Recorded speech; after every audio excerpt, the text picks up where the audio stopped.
The 10 best ways to prevent falls.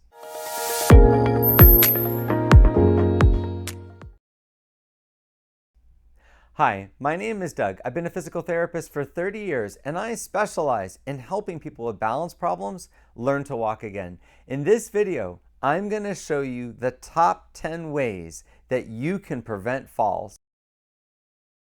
The number one reason that people fall is because when they turn, they cross their legs. There was a study done in Great Britain where they looked at videos in nursing homes. And what they found was that when they looked at all the falls that the video recorders showed, that most of the falls, like 80% of the falls, the person crossed one leg over the other and then fell. If you're walking and when you turn, you cross your leg over to make the turn, that's a very dangerous thing. And I've seen a lot of clients do that on their first day in my office. So that's something that I work with every client, is teaching them to turn basically with their legs apart. So your feet should never cross when you turn. So if you turn to your left leg starts the turn and is what's lifting off the ground when you make the turn. Your right foot should not cross over your left to turn to the left. You should never cross your other foot over to make a turn because it's highly likely that you'll fall if you do that. And if you practice turning correctly, then a lot of times that will become your habit. So whenever you turn to the right or left, you want to take a wide turn. You want to have your feet apart because that's a way to guarantee that you won't fall. Wearing the right shoes can really improve your balance. Ideally, you're most balanced when you're barefoot. That's because your foot is in the most contact with the ground and there's nothing throwing you off balance. Every little bit that your foot is raised off the ground actually makes you more unstable. A lot of people don't believe me about this. They'll come in my office wearing a slight heel or slippers or sandals, something that doesn't even connect to the back of their heel, and they'll tell me that they actually feel the most balance with those particular shoes on. And time again, I've shown people just by demonstrating it to them that when they're wearing their slippers or their sandals or their loose-fitting shoes or high heels, they're really not as steady. And the way I do that is I have them practice balancing on top of air-filled cushions. And what that does is it throws your balance off and it makes it just harder to balance. And what most people find is that when they're barefoot, it's actually the easiest. So being barefoot is not practical. You can't really walk in the community or around, New York City or any community place barefoot. But you do want to find the perfect shoe, and I can tell you right now what that is. Running shoes and people that manufacture running shoes have just spent millions and millions of dollars researching what's the best shoe to make the heel fully stable and not turning in or turning out when your heel hits the ground first. And because of that, running shoes actually can make your balance better. If you have a pair of running shoes on that's tightly fitting, that's snug on you, that's actually probably the best way to improve your balance. But anything else, whether it's loose-fitting dress shoes or slippers or sandals, they're not really connected to your foot the same way, and they don't really stabilize you when your heel hits the ground, and as a result, it makes you more unsteady. Look at slippers, for example. I live in Hawaii. A lot of people wear slippers, and they insist on wearing slippers. The problem with slippers is, first of all, they're not connected to your heel. So when your heel hits the ground, they're actually loose, and they can be a little bit in or a little bit out, and that can lead to someone tripping and falling. But also, with a slipper, you have to actually push your toes down to keep the slipper bottom from flipping. So if you keep pushing your toes down, you're going to tend to walk more with your toe first when your foot hits the ground, and that actually leads to more balance problems. Another problem that a lot of people have, especially women, is insisting on wearing a heel. If you're having a balance problem and you're wearing a heel, I have to tell you, you're actually making your balance problem worse. Now, of course, really high heels are going to throw anybody off, but I'm talking about even a 1-inch heel actually decreases your balance. Now, there's no real research on this, but I can tell you from doing this with thousands of patients in my office and watching them with heels walk through an obstacle course or walk on something that makes them unsteady, they always feel more steady and more balanced when they're barefoot or when they're wearing a running shoe. One of the things I recommend for people that have had strokes or head injuries and they actually have a problem lifting their toes or keeping their ankle stable is to switch to using a hiking boot. Hiking boots are designed to keep your ankle very stable. So if you have a slight problem with your foot, rather than giving you an AFO brace or some type of orthopedic brace, I'd rather see the patient use a hiking shoe because those are designed for walking long distances throughout the community and throughout their life. And that actually is better over the long term than wearing a brace. Now, sometimes you have to wear a brace because the deformity or the weakness that you have is so great that a hiking boot or some type of shoe isn't going to overcome it. But if you can walk with a hiking boot, that's great, but you have to make sure that you lace up all the laces. Now, if you're having trouble tying your shoelaces, and that's why you're walking with your shoes unlaced or very loosely laced, try to switch to something that has a Velcro strap. A lot of running shoes and a lot of walking shoes come in a model that has a Velcro closure. It's so important that you're wearing a shoe that's snugly fitting, and that can't happen if you're not closing your shoe all the way. Scanning while walking. Scanning is when you both look down in front of you and look up while you're walking. One of the biggest problems that people have when they walk is a tendency to only look down. When you look down, not only is your body weight more in front of you, which can result in a fall, but you also are only seeing the ground right in front of you and not what's up ahead of you. This can easily lead to falls because you might not see an obstacle before it's too late. One of the best ways to overcome this is something called scanning. Scanning is when you look down, but you also look up to see what's in front of you. So when you look down, you're looking at the ground a few feet out in front of you to see for any unevenness or obstacles, but you're also looking out ahead of you to see your surroundings.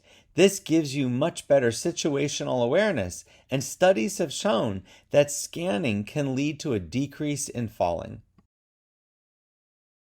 Walking with a slight bend in the knee.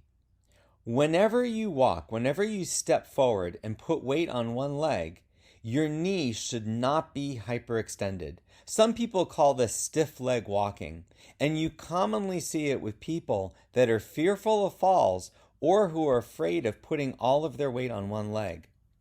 Normally when you walk and your heel hits the ground, your knee needs to be between a 5 and 15 degree bend.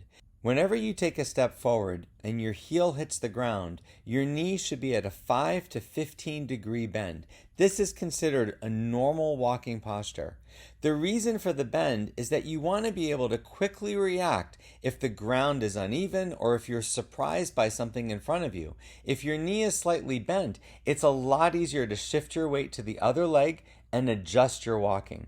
If your knee is straight or hyperextended, you must first unlock your knee in order to adjust, but also you're putting a lot more pressure on your joint and especially your meniscus, which over time can lead to problems and even arthritis. Ideally, you should only walk with a slight bend in your knee. Another thing you can do at home to prevent falls is to not have any loose rugs. So any rug that doesn't have a rubber backing, so a rug that's just, cotton material or whatever material, but no rubber backing, can slide very easily on a hardwood floor. So if you're walking around your house and there's those type of carpets, they can slide very easily when you step on them, causing you to fall. But the other thing is, and more commonly, they become bunched up more easily. That's why when you walk into a big store or a big commercial building, you never see rugs that don't have a thick rubber backing. The rubber backing helps the rug stay flat on the floor, and that actually has been shown to prevent falls. Tandem walking. Whenever you walk, your feet should fall one in front of another. If there were a line down the path that you're walking on, your feet should fall on either side of the line, basically one foot falling almost exactly in front of the other foot. The problem is many people shuffle while they walk. When you shuffle, your feet are wider apart and they're not falling one foot in front of the other. People do this because they're either afraid of falling and their walking is more stiff, or they're afraid of standing on one leg. Normally when you walk, you have to balance on one leg to put your other foot in front. This is considered normal walking and is the strategy of walking that allows you to easily adjust to changes in your environment and react if you're at risk of falling. If you watch normal gait, you'll notice that the person is shifting their weight from side to side as they bring one foot in front of the other. When you shuffle walk, you're no longer shifting your weight. Instead, your feet are going further and further apart, and you're not lifting your feet high above the ground. Not only does this make it more likely that you can catch something with your foot, but if you have to adjust your balance, it's a lot easier to shift your weight and move out of the way of something or avoid an obstacle with this gait pattern. Ideally, the safest way to walk is with a tandem gait pattern, one foot in front of the other. Having a nightlight can definitely prevent falls at night. A lot of times people fall when they get out of their bed in the middle of the night to use the bathroom. And time again, I always ask people, why is it that they fell when that happened? And they always tell me the same thing. They got up, they got a little bit disoriented, or they couldn't see something in front of them when they were making their way to the bathroom and they fell in the dark. It can be very scary to have a fall in the dark in your home when there's no one around. So one of the best ways to avoid this is to get a nightlight. In fact, you should have a couple of nightlights between your bed and your toilet, depending on how far away from your toilet you are. Now, a lot of people say they don't want a nightlight because they're afraid the light keeps them awake at night. I'm one of those people. I can't have a white light in my bedroom at night because if I do, it keeps me awake. So what I've learned and what science has shown us is that red or green lights don't have that same effect. So you can buy LED nightlights that either have a green or a red LED, and those don't wake you up as much, those don't keep you up at night. They still allow you to see, but you don't have to adjust as much when you open your eyes, so they actually make things safer. One of the problems is when we open our eyes, if there's white light, we have to kind of adjust from black and white to color. That's just how our eyes work. And that process takes a few seconds. And a lot of times people fall right when they get out of bed. So if you use a red or green nightlight with a green or red LED, your eyes don't have to adjust as much. You also don't have to wake up as much to see what's on the ground. And that can actually help you prevent falls. A lot of people walk without an assistive device, but some of them really need to use one. If you're finding that you're not walking as much because you feel unsteady, but you're not using a rolling walker or a cane, you might ask yourself the following question. When I go to the supermarket and I'm pushing the shopping cart, do I feel more steady?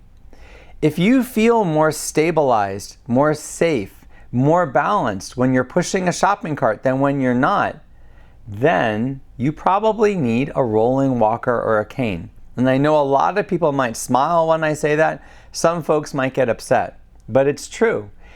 Most people don't feel more stable when they're pushing a shopping cart. I don't. When I walk with a shopping cart, it feels to me the same as when I'm walking. But if you feel a big difference, then what that should tell you is you need something to stabilize yourself, to give you more points of contact with the ground so that you feel steady enough to walk in a normal fashion. And if that describes you, then using a walker or a cane would actually help you because then you'd be able to walk more. One thing to consider is this. If you've slowed your walking down or you're just not walking as much because you're afraid of walking or because you're unsteady, if you use a walker or a cane and it allows you to walk more, your balance might improve enough that you no longer need that walker or cane. Don't look at using a walker as something that you can become addicted to or something that's going to make you worse. It's a fallacy that walkers make people bend forward or walkers make people worse. The truth is, people that need a walker, people that are already bending forward, are already having difficulty with their walking, they're the ones using a walker. So it looks like it's causing it, but actually that's the thing that's helping them. If you use a walker and you can increase your activity level, increase the number of steps you take in a day, you could actually get so much better at walking. Your balance could improve so much that you could get rid of the walker, or at least go from a walker to a cane and then to nothing. And I've seen that happen time and time again. But you won't believe how many people refuse to use a walker because they don't want to be seen using that, or they're afraid of it. And then their balance and their walking diminishes because they're just not walking enough.